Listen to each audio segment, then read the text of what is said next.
Hello, podcasters. Thanks for tuning in to the NetSuite Podcast. I'm your host, Kendall Fisher, and on this episode, I sat down with Julian Love, the CFO of St. Hope, a nonprofit community development corporation out of the Oak Park neighborhood of Sacramento, California. Love dives into the genesis of St. Hope and how it's transformed the Oak Park community over the last 29 years. He also explains some of the challenges the organization has faced and why he decided to implement NetSuite Suite Success for nonprofits in order to streamline critical business functions and therefore focus more resources on the organization's core mission. You're listening to the NetSuite Podcast, where we discuss what's happening within NetSuite, why we're doing it, and where we're heading in the future. We'll dive into the details about the software and the people at NetSuite who are behind all the moving parts. We'll also feature customer growth stories, discussing the ups and downs of running a company and how one integrated system can help your business continue to scale. Before we get into this episode with Julian Love, I want to thank our sponsors over at Blue Microphones. Everyone has a story to tell, and if you're a storyteller, you probably know Blue Microphones for their iconic Yeti microphone, which has helped millions of people find and amplify their voices. If you're thinking about creating your own podcast, check out Blue's new Yeti Caster, the complete mic and boom arm system ready to connect to your laptop, bringing the ultimate broadcast studio setup to your home or office. In fact, that's what I'm using right now sitting in Oracle NetSuite Santa Monica offices. Visit bluedesigns.com and use code podcast at checkout for a special price. Hello, NetSuite listeners. We are here at Suite World 18, and I'm really excited to introduce Julian Love, the CFO of St. Hope. Hi, Julian. Hey, Kendall. How are you? I'm doing well. How are you? I'm doing pretty good. So for those of you who aren't at Suite World, I met Julian previously today. So I don't know if met is the right word. You ambushed me. But there's like 5,000 people here. Of the 5,000 people that were here, I ended up next to Julian while he was eating his breakfast. Yeah, mouthful of potatoes. Yes, but he told me about the bacon, and I ended up eating the bacon later on. But of 5,000 people, I didn't know that was you, and I happened to sit next to you. It's pretty crazy. Crazy. Destiny. It's crazy. Yeah. So that aside, I want to talk about St. Hope today. It's a nonprofit company. Yep. And it's really, really cool. Can you give our listeners some insight in what St. Hope is, how it started, who started it, and when? Yep. So St. Hope, the mission is to revitalize Oak Park, Sacramento through public education and economic development. St. Hope was founded in 1989 by Kevin Johnson. If you don't know Kevin Johnson, he had a long career in the NBA. An all-star career in the NBA. He came from the Oak Park community. And so the high school he went to, he got all A's and B's. He went off to go to UC Berkeley. And when he got to UC Berkeley, he realized he wasn't prepared to compete at the level of other students at UC Berkeley. So his high school had failed him. He decided he didn't want other kids to have that happen to them. And so he founded after-school program, eventually went to take over his former high school. He realized that to really revitalize the community, you had to do more than just education. Jobs and economics are extremely important too. So that's why we do both public education and economic development. Wow, so it's had quite the impact. Yes, yes. What was the Sacramento Oak Park area like before St. Hope came in?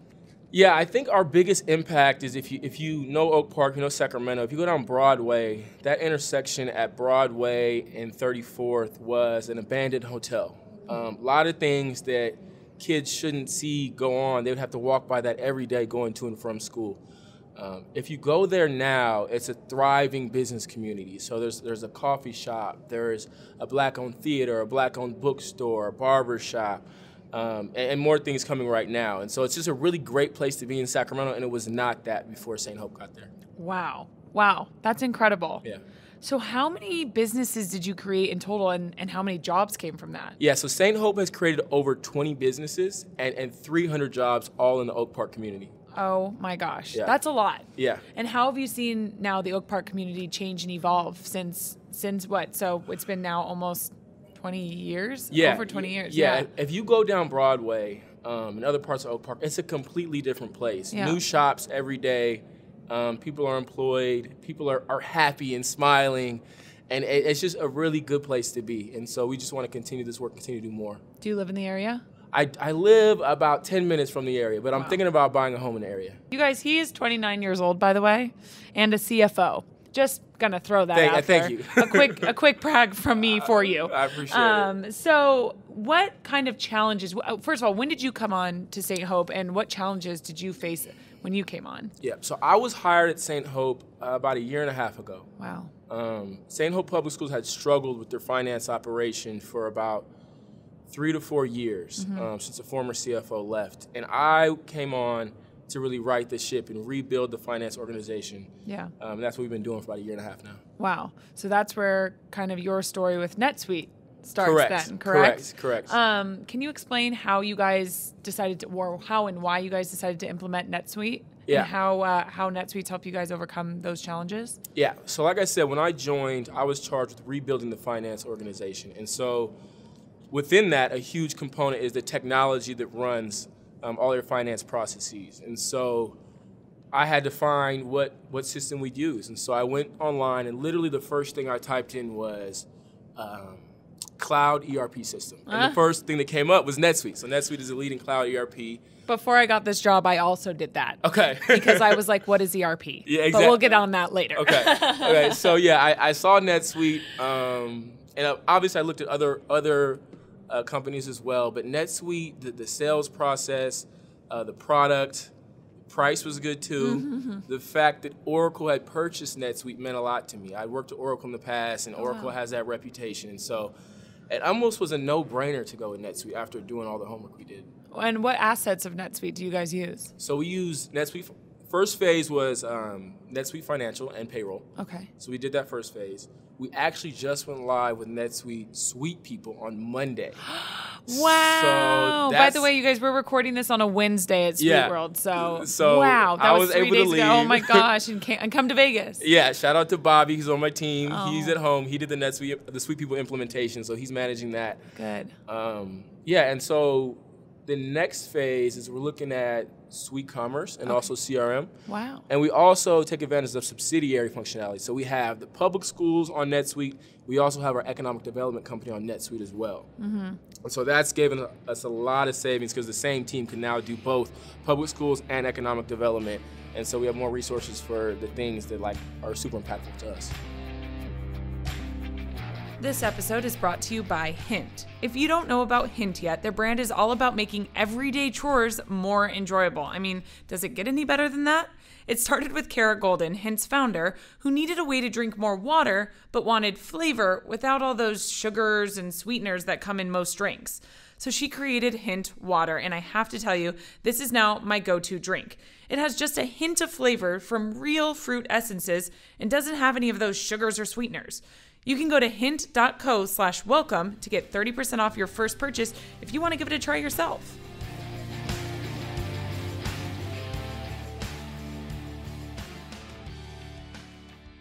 I want to ask, how has NetSuite helped you guys work more efficiently?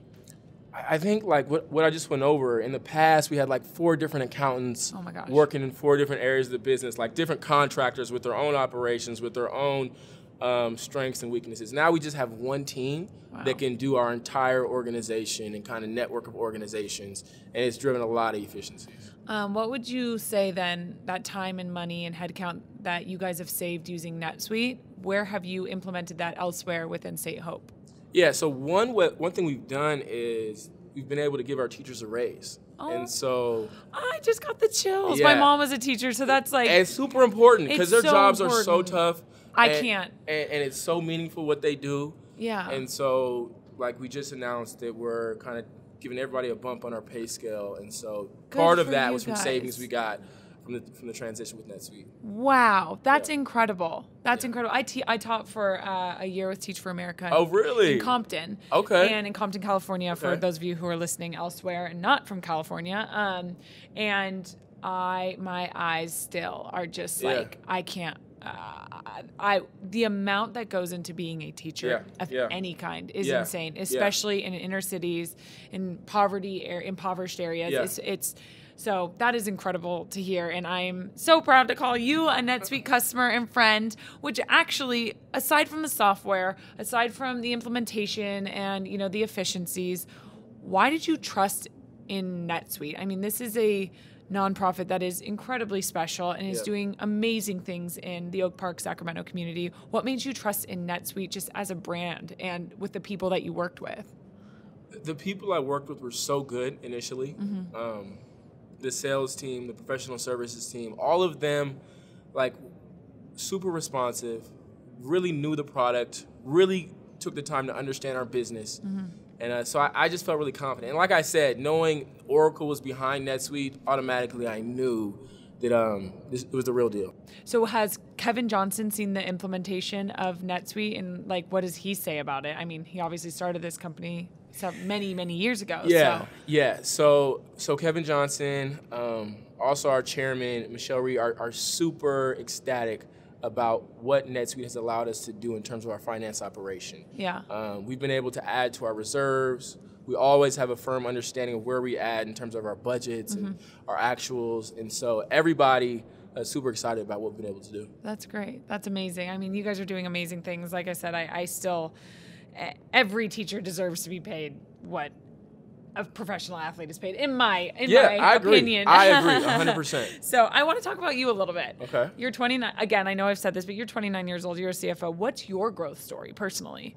Yeah, I think... Where'd you start? I went to North Carolina A&T State University and studied finance. Further than that. Where'd you grow up? I grew up in Sacramento, California. Okay, so you're aware of the area. Okay. Yeah, from Sacramento, California. Interesting story. My dad actually grew up in Oak Park until he was 10. I didn't grow up in that neighborhood. I grew up in Sacramento, played basketball. Okay.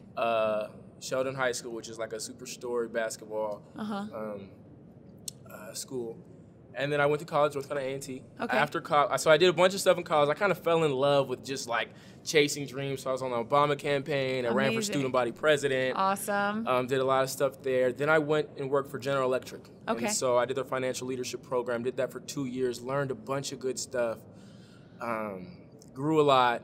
After that, I went to work for Ernst & Young, and I moved to New York City. Wow. And that was amazing. Worked there for 2 years. Then after that, it was a certain point in my career where I learned a bunch of skills, I'd grown a lot, but I wanted to do something that mattered to me. And so education always mattered to me. At that point in my life, politics and like honest politics was super important to me. So I took a job at Leadership for Educational Equity. Wow. Did strategy work for them in New York for 2 years. I made a lot of moves, but after that, I wanted to go back home. So I was getting involved in the political scene in New York, but I knew being at home and doing that work in the community at home in Sacramento meant a lot to me. And so I moved home, and the job with St. Hope kind of flashed across my LinkedIn screen once, and I was like, okay, whatever. Yeah. Then it flashed across twice, and I looked at it and I said, education and economic development. Yeah. Here in Sacramento, that feels perfect. And it feels like home. And it feels like home. Yeah. It feels like home. And so I interviewed, got the job, and brought me to where I am now. Good for you. I keep getting the chills throughout this, and I don't think it's the air conditioning in here. That is really cool. And with the political climate the way it is right now, it's obviously a very dark time, and it's been a rocky period. How... In the nonprofit sector, how do you find the light? For me, it's working with the people on my team, and it's working with the kids. So I coach middle school basketball. We made it to the citywide championship last week. What's the team name? Year. Shout them out. PS7 Shepherds. There you go. Sometimes we go by dogs. We get into the press defense and we're playing hard. But that gives me a lot of energy. That gives me a lot of energy. Just seeing like the potential in them and just feeling their energy really helps me find that light. Our future. Yeah, definitely. Well, we're so glad that you were able to stop by, and I can't wait to keep talking to you about your story and St. Hope's story, and you guys just keep thriving. And like I said before, NetSuite is so proud to have customers like you and be able to help you continue along in your growth story. All right. Thanks so much, Kendra. Thank you so much. Thank you so much to Julian Love for joining us on this episode of the NetSuite Podcast. For more information about NetSuite's social impact, head over to www.netsuite.com/social impact or just click the link in the description of this episode. This was all made possible by our sponsors at Blue Microphones and Hint. We'd also like to say thank you to our editors at Lampstand and all you listeners for tuning in. As always, don't forget to rate, review, and subscribe. You just listened to the NetSuite Podcast. Be sure to tune in every week with more NetSuite developments, stories, and insights into the benefits of one integrated system to help you run your business.